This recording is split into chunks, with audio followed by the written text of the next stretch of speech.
সুধী দর্শকবৃন্দ, আমার আজকের ভিডিওতে আমি বাংলাদেশের অন্যতম বৃহত্তম সমুদ্র বন্দর চট্টগ্রাম বন্দরের ইতিহাস সম্পর্কে বলবো।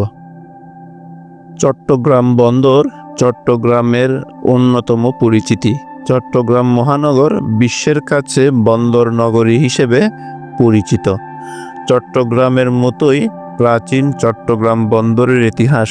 পৃথিবীর বিভিন্ন দেশের বণিকরা এখানে ব্যবসা করতে আসতেন, যা তাদের মতে বাণিজ্যিক কার্যক্রমের কেন্দ্রবিন্দু ও ধন সম্পদের অবস্থান ছিল, কারণ এখানে ব্যবসা বাণিজ্য করে প্রচুর লাভবান হতেন তারা। আরবরা ব্যবসা বাণিজ্য করতে চট্টগ্রাম বন্দরে এসেছিলেন।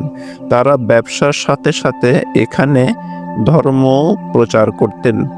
তাদের মাধ্যমে ইসলাম ধর্ম ও আরবি ভাষা চট্টগ্রামে প্রসার লাভ করে।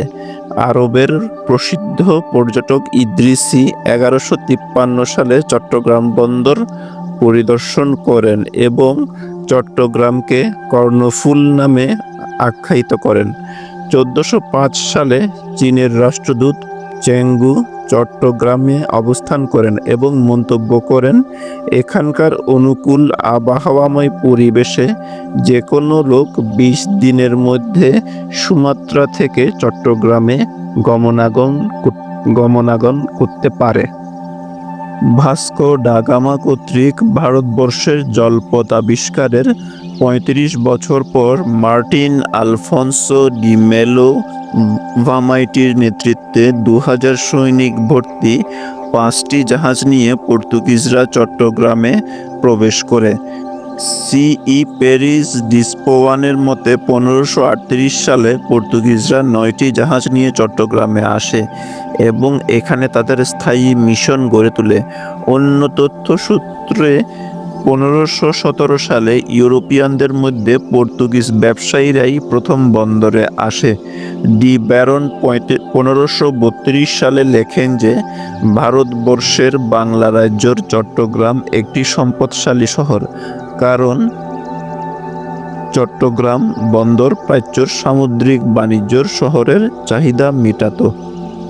সুলতান ফখরুদ্দিনের শাসনামলে প্রখ্যাত পর্যটক ইবনে বতুতা চট্টগ্রাম পরিভ্রমণ করেন এবং চট্টগ্রামকে একটি সমৃদ্ধশালী বন্দর এবং শহর হিসেবে দেখতে পেয়ে এটাকে স্যাটারকোন আখ্যায়িত করেন। 1565 সালে এবং 1570 সালে পর্যায়ক্রমে ভেনিস পর্যটক মিসিয়া এবং ফিনিশ পর্যটক কেজার ট্রেভিক চট্টগ্রাম ভ্রমণ করেন।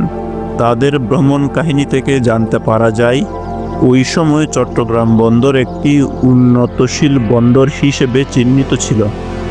প্রখ্যাত পর্যটক মিস্ত্রি তার ভ্রমণ কাহিনীতে উল্লেখ করেন যে তখন প্রতি বছর লবণ ভর্তি 2000 জাহাজ চট্টগ্রাম থেকেই ইউরোপে রপ্তানি হতো।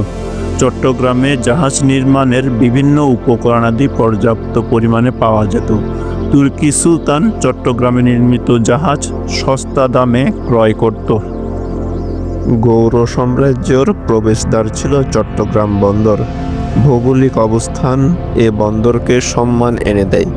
মেঘনা মোহনার নিকটে অবস্থিত চট্টগ্রাম বন্দর নৌ চলাচলের জন্য খুবই উপযুক্ত।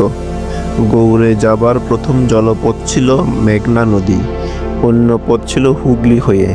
প্রাচীন পর্তুগিজ লেখালেখি থেকে জানা যায়, বাংলার শহর হিসেবে তারা চট্টগ্রামকে শনাক্ত করতেন, কারণ বাংলায় প্রবেশের আগে সব পর্তুগিজ ব্যবসায়ীকে চট্টগ্রামে আসতে হতো।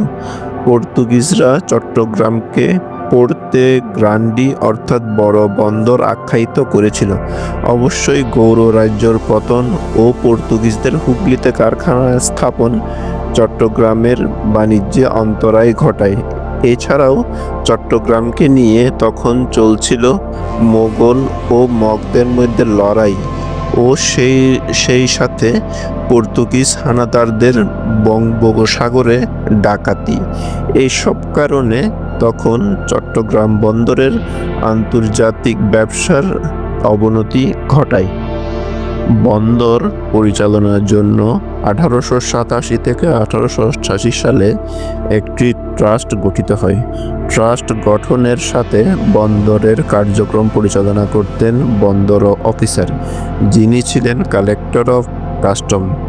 1 এপ্রিল 1889 সালে ব্রিটিশ সরকার বন্দরের ব্যবস্থাপনা ও তহবিল পোর্ট কমিশনারের কাছে হস্তান্তর করে। সেই সময় পোর্ট কমিশনারগণ সরকার ও ব্যবসায়িক প্রতিষ্ঠান কর্তৃক যথাক্রমে নিযুক্ত ও নির্বাচিত হতেন। পদাধিকার বলে চট্টগ্রামের বিভাগীয় কমিশনার ট্রাস্টের চেয়ারম্যান নিয়োজিত হতেন। 1898 সালের দিকে বন্দরে বাষ্পচালিত জাহাজের অবস্থান তথা আগমন প্রস্থান শুরু হওয়ায় পালের জাহাজ বিলুপ্ত হয়ে যায়। এর ফলে জাহাজের আকার, আয়তন ও প্রকারে আসে আমূল পরিবর্তন। ফলশ্রুতিতে বন্দরের কাঠামোগত পরিবর্তন অপরিহার্য হয়ে পড়েছিল।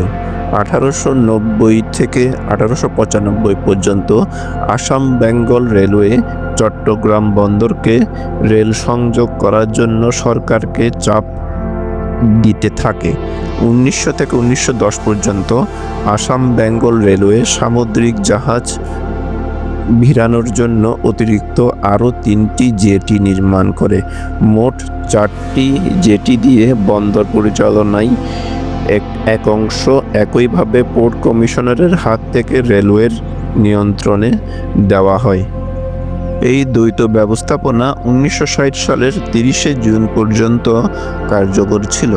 1960 সালের 1 জুলাই থেকে বন্দরের সামগ্রিক পরিচালনার দায়িত্ব রেল থেকে পোর্ট ট্রাস্টের কাছে ন্যস্ত করা হয়।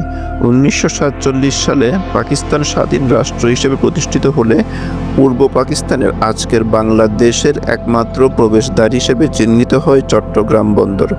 1971 সালের 16 ডিসেম্বর স্বাধীন সার্বভৌম বাংলাদেশ প্রতিষ্ঠিত হলে মূল বন্দর হিসেবে চট্টগ্রাম বন্দরের যাত্রা শুরু হয়। স্বাধীনতা যুদ্ধের সময় বন্দর খুবই ক্ষতিগ্রস্ত হয়।